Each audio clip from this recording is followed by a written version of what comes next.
কর্মী আহত হয়েছে বলে আমাদেরকে জানাচ্ছে স্থানীয় মানুষজন এবং বাকি এখানকার শ্রমিকরা যেটি বলছেন যে কারখানায় আগুন লাগলো, কোনো শ্রমিক আসলে সেভাবে হতাহত হননি। 25 জনকে উদ্ধার করা হয়েছে এবং সম্পূর্ণ অক্ষত অবস্থায় ফায়ার সার্ভিস তাদেরকে উদ্ধার করতে পেরেছেন।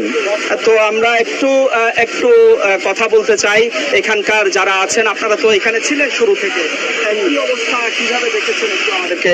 শুরু থেকে দেখলাম প্রথম অবস্থায় আগুনটা মানে 8 তলায় ছিল। 8 তলা থেকে মানে এত টেম্পারেচার বেশি ছিল যে যার কারণে আগুনটা 7 তলাতে নেমে গেছে। এখন আগুন এটা 8 তলা পুরো ফ্লোর, 7 তলা পুরো ফ্লোর হয়ে গেছে। এটা ফায়ার সার্ভিস যথেষ্ট পরিমাণ চেষ্টা করতেছে, সাথে নৌবাহিনী সহ আছে। আমরা যারা ফায়ার সার্ভিস থেকে প্রশিক্ষণপ্রাপ্ত আমরা সব চেষ্টা করতেছি এখানে, ফায়ার সার্ভিস থেকে প্রশিক্ষণপ্রাপ্ত আমরা সব চেষ্টা করতেছি এখানে যে আগুনটা নিয়ন্ত্রণের ভিতরে আনতে পারি।